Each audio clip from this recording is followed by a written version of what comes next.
En primer lugar, buenas tardes a todos y muchísimas gracias por no irse. Entiendo que la jornada ha sido larga y espero no prolongarla nada más que lo justo y sobre todo hacerles a menos estos últimos minutos. Me llamo José María Treviño, he sido almirante de la Armada, miembro de la Armada, la módica suma de 48 años, o sea que entré más o menos que recién nacido y me fui en cuanto empecé a hacerme viejo.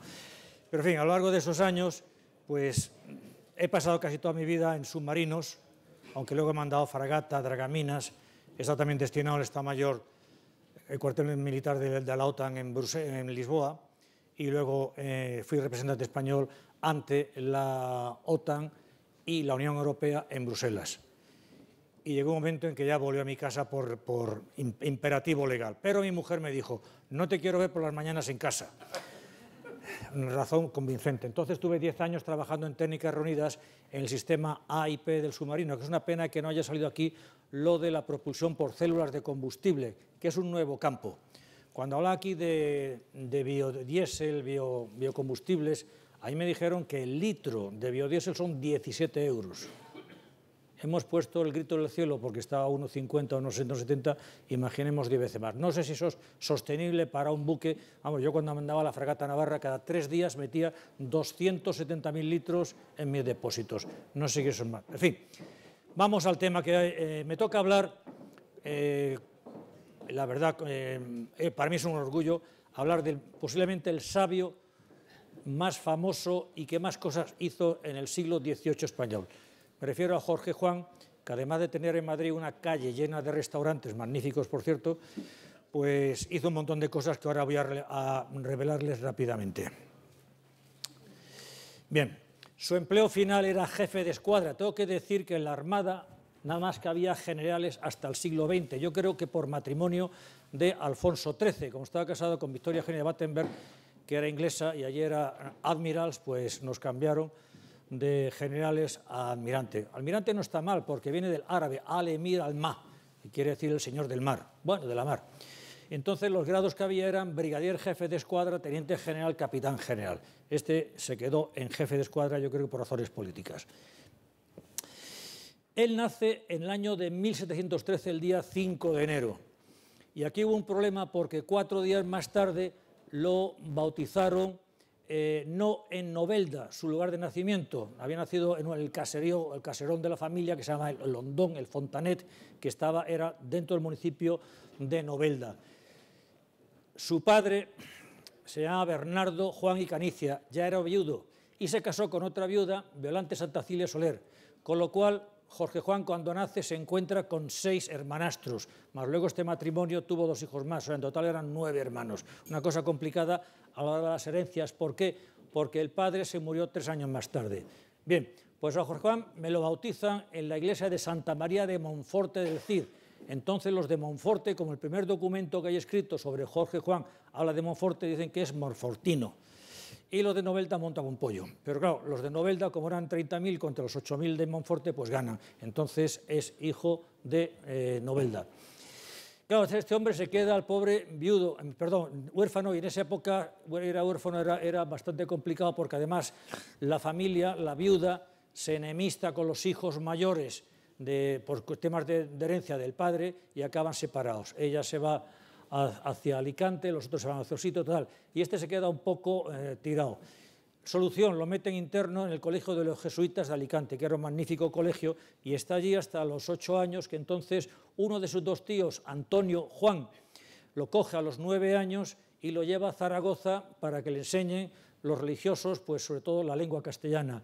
Y 3 años más tarde, otro tío suyo, Cipriano Juan, que era caballero de la Orden de Malta y bailío de Caspe, se lo lleva a la isla de Malta para tener una formación. En aquella época la formación en la isla de Malta era que embarcabas en los barcos e ibas a la guerra contra los berberiscos, y así hizo a esa temprana edad de 12 años, de los 12 hasta los 17, 4 campañas contra los berberiscos. Es decir, que a Jorge Juan le viene la vocación, no por haber nacido en Novelda, que no es puerto de mar, sino por haberse tirado pues una serie de años, desde los 12 hasta los 17, guerreando contra los berberiscos. Bien, cumple los 17 años y entonces pide ingresar en la escuela naval y lo admite. Lo que pasa es que tiene que esperar 6 meses a que haya vacante.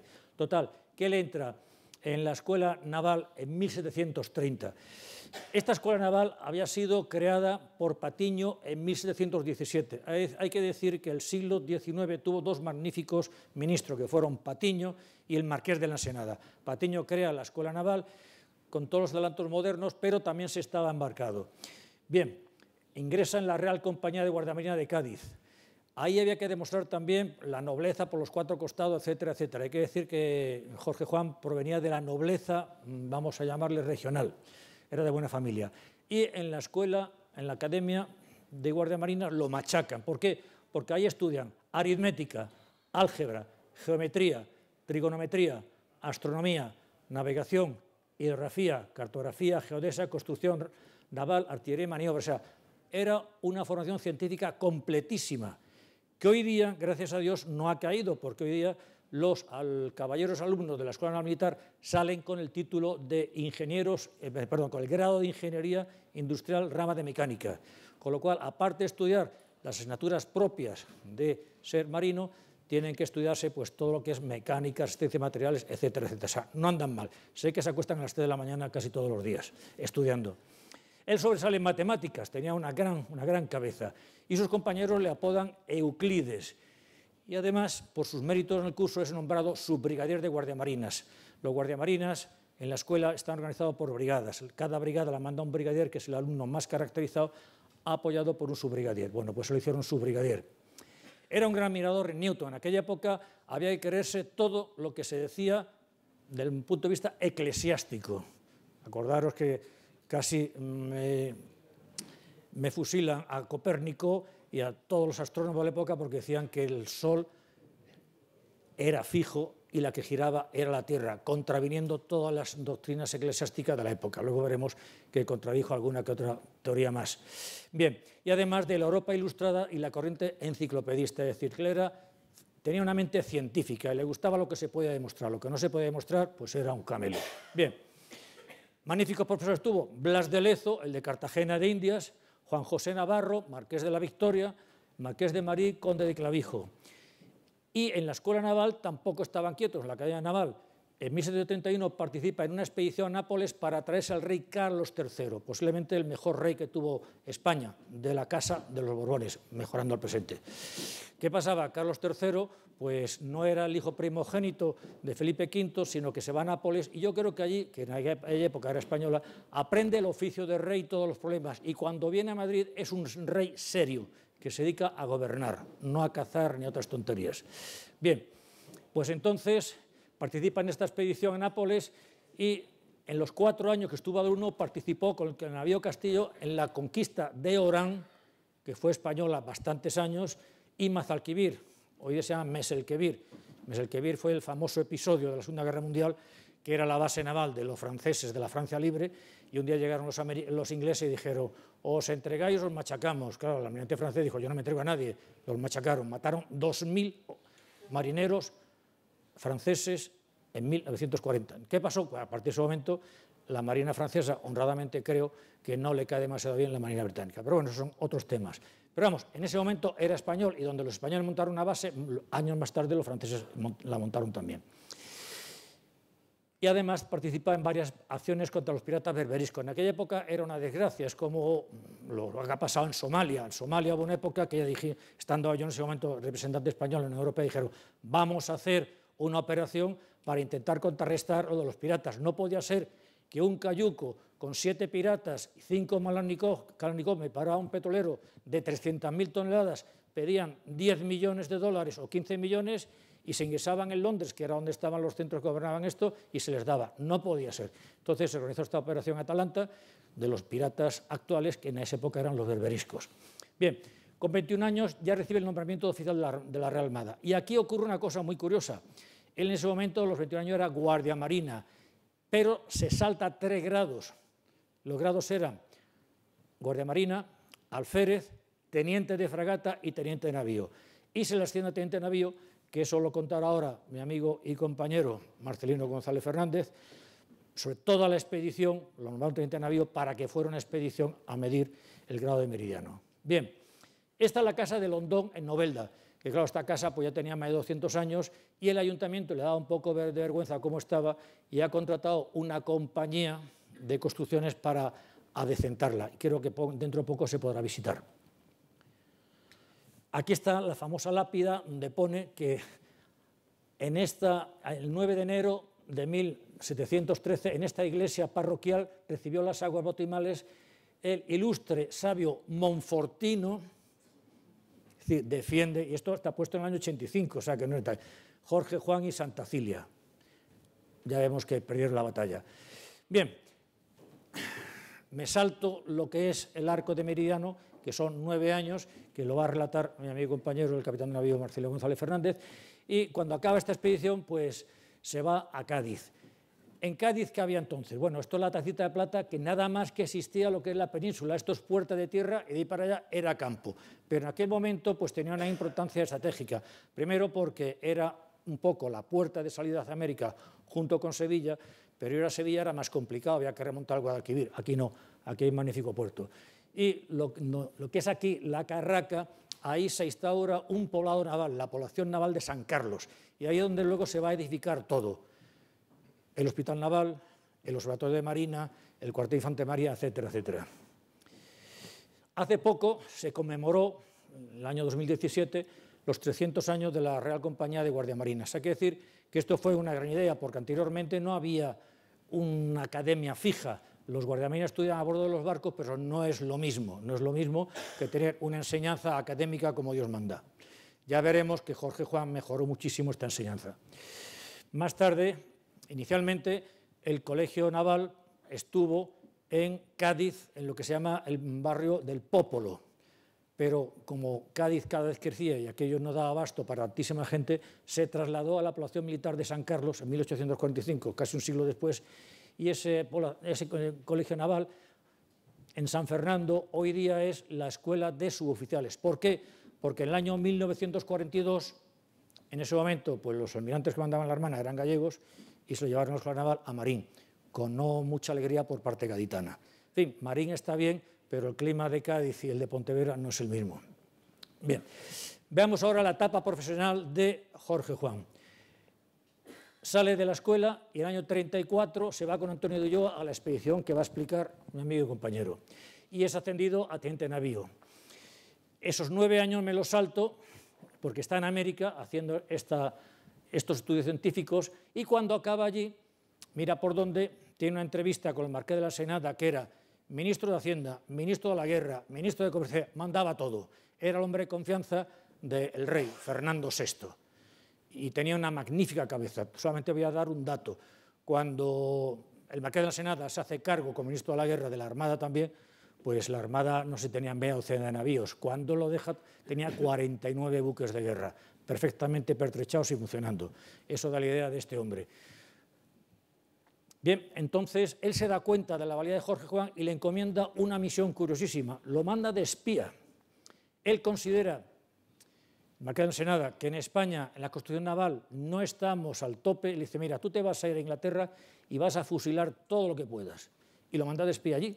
Lo manda de espía y este hombre lo que tiene que hacer va como científico, pero al mismo tiempo aprende toda la tecnología naval, la tecnología de construcción de arsenales, los nuevos instrumentos, los libros, los planos. Hay que decir que en esa época los barcos se construían uno a uno, es decir, yo estoy en Guarnizo, hago mi barco, estoy en Cartagena, hago mi barco. No eran comunes y lo primero que aprende este hombre dice, hay que hacer unos planos, es decir, hizo de ingeniero naval. Fue quizás el primer ingeniero naval de la historia de España como tal. Entonces, con esos planos se hacían los barcos exactamente iguales. El segundo problema que vio, ¿cuál era? Que nuestros barcos tenían demasiado roble, así nos hemos quedado sin montes en Albacete, y pesaban demasiado. Él tiende a aligerarlos, a hacerlos más rápido y más maniobreros.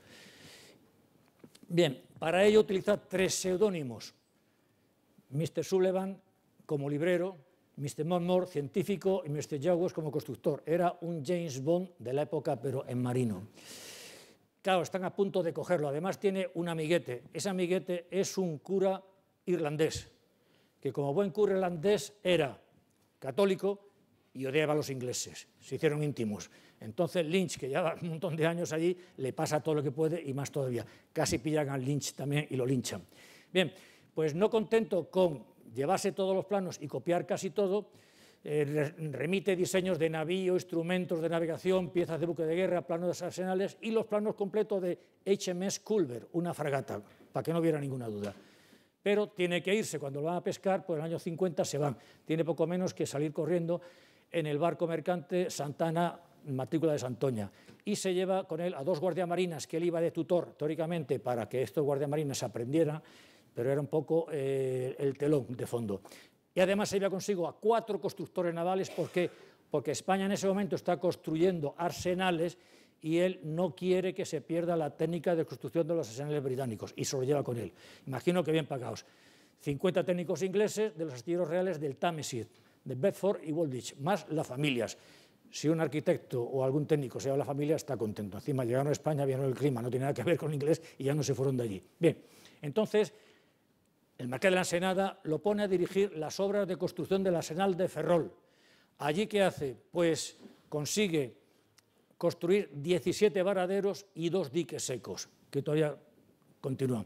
Y además, Jorge Juan implanta el sistema de construcción de buque por planos. Fragata, estos planos; navío, estos planos, y lo estandariza.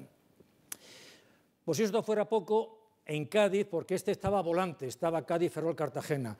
En Cádiz construye el Observatorio de Marina anejo al Colegio de Guardiamarinas. Y en Cartagena, con Sebastián Feringham, pues también le mete mano al arsenal de Cartagena. Ahí construye 2 diques secos que tristemente se destruyeron hace 5 o 6 años, cuando se hicieron los nuevos atraques de los submarinos. Alguien no se dio cuenta que había 2 diques, sí se dieron cuenta, pero lo dio igual, metieron la excavadora y se los cargaron. Luego, pues Bellas Artes los ha procesado casi todos. Hay un problema ahí, que es que en el año 54 el embajador inglés, viendo que el marqués de la Ensenada era demasiado bueno, que estaba haciendo una marina increíble, que podía hacerle sombra a la británica, se pone a conspirar junto con el duque de Alba, casi nadie del aparato, y se carga al marqués de la Ensenada, que sale desterrado a Granada. Jorge Juan, felizmente, como era un técnico, no era político, pues salva el pellejo. Entonces lo nombra director de la Academia de Guardiamarinas, que era un buen destino. Él es ascendido a capitán de navío. Y está allí, entonces este hombre pues le da la vuelta totalmente a la academia. Publica un libro de texto, con lo cual regula todas las enseñanzas. En fin, sacó una magnífica promoción de guardiamarinas con un nivel altísimo desde el punto de vista tanto de navegación como científico. Por si fuera poco eso, Carlos III, que sucede a su hermano Fernando VI, se da cuenta de la valía y le encarga que haga también el diseño del Real Observatorio de Madrid, aunque ese no llega a completarlo, pero bueno, los planos y la iniciativa y todo es copiando el de San Fernando. Ese año publica su compendio de navegación para uso de caballeros guardiamarinas, que es el libro de texto en la Academia de Guardiamarinas. Ese libro lo copian prácticamente todos los países de Europa, porque ahí vertía todas sus enseñanzas científicas desde el punto de vista no solo de navegación, sino también de matemáticas. La Academia de Agricultura de Galicia lo nombra académico honorario.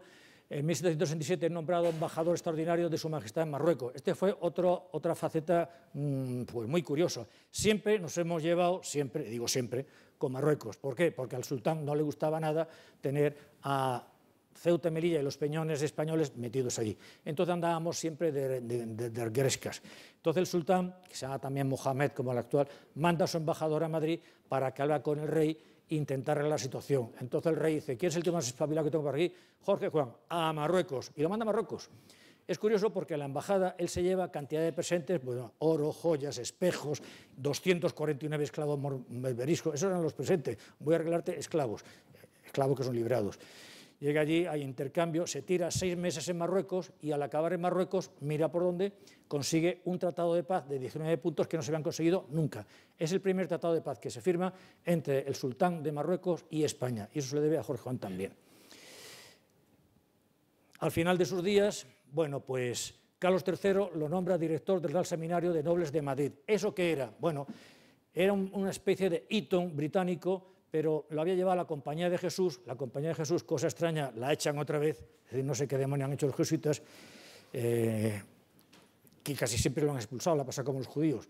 Entonces, inicialmente se pasa al ejército, pero aquello es un pequeño desastre, y entonces nombra director. Entonces, este seminario de nobles, y eran todos los hijos de la nobleza y aquella gente que en el futuro iban a ser dirigentes del país, y lo nombran director. Le hace exactamente igual, le da la vuelta al cuello. Cuando él recibe el seminario, haya bajado de 105 alumnos a 15, él lo remonta.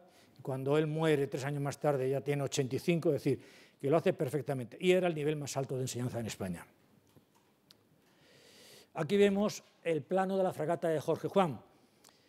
Aquí hubo un pequeño desastre porque él hace esta fragata, pero 6 años más tarde, pues alguien decide volcarse en la ingeniería francesa, y entonces ya los barcos se van a hacer ahora pues con otro diseño más pesado. Pero en fin, esos años que estuvo se hicieron magníficos barcos.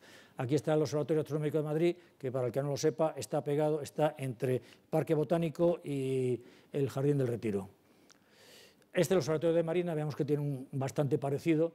El problema, tanto de uno como otro, es que debido a la contaminación lumínica ya no vale. De hecho, la Armada, que sigue conservando el Observatorio de Marina en San Fernando, pero sus telescopios están en Chile. No deja de ser un poco extraño porque la mayoría de los telescopios europeos están en las Islas Canarias, pero en fin, algún motivo habrá. Este es el Real Instituto y Observatorio de la Armada actualmente, de gran prestigio. De hecho, la Armada es la que controla la hora de España. Y estas son las obras escritas de Jorge Juan, el compendio de navegación que hizo para los caballeros guardiamarinas.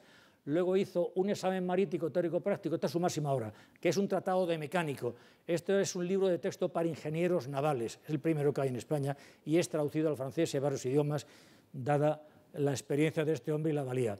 Hace también un estado de la astronomía en Europa, disertación histórica y gráfica sobre el meridiano, que eso lo explicará Marcelino, la observación astronómica y físicas hecho de la Tierra, en fin. En cuestión de navegación, de astronomía, nadie más que él. Noticias Secretas de América es un tratado muy curioso, porque esto es una especie de espionaje que hizo, de informe, que no se lo dejaron publicar hasta que murió. No ha sido olvidado. Estos son los jardines de la Capitanía General de Ferrol, jardines de Herrera, y tiene una estatua allí. Hay otro monumento a Jorge Juan en su tierra natal, en Novelda. También está en la plaza del pueblo principal y muy bien. La Armada tampoco lo he olvidado.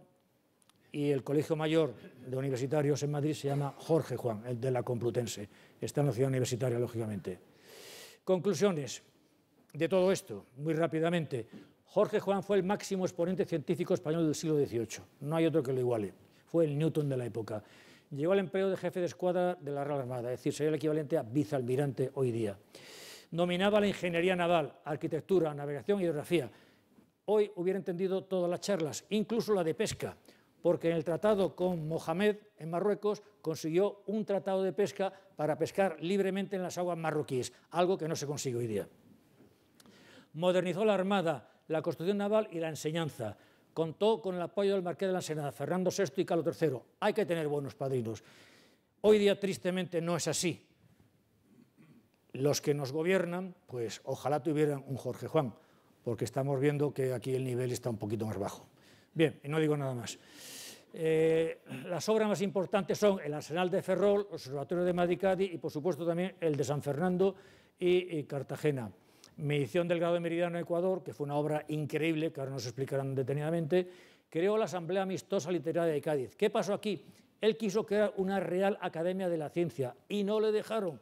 Entonces, frustrado en su Cádiz, pues fundó la Asamblea Literaria. ¿Esto qué era? Pues eran unas tertulias que había cada semana donde todos los científicos de la zona, no solo marinos, sino también matemáticos, físicos, médicos, doctores, etcétera, se reunían y hablaban de temas científicos. Él tuvo otro trauma, él quiso hacer un mapa topográfico de España, ya que lo había hecho en Perú, pues aquí no le dejaron, y España no tuvo un mapa topográfico hasta 1985, 230 años después.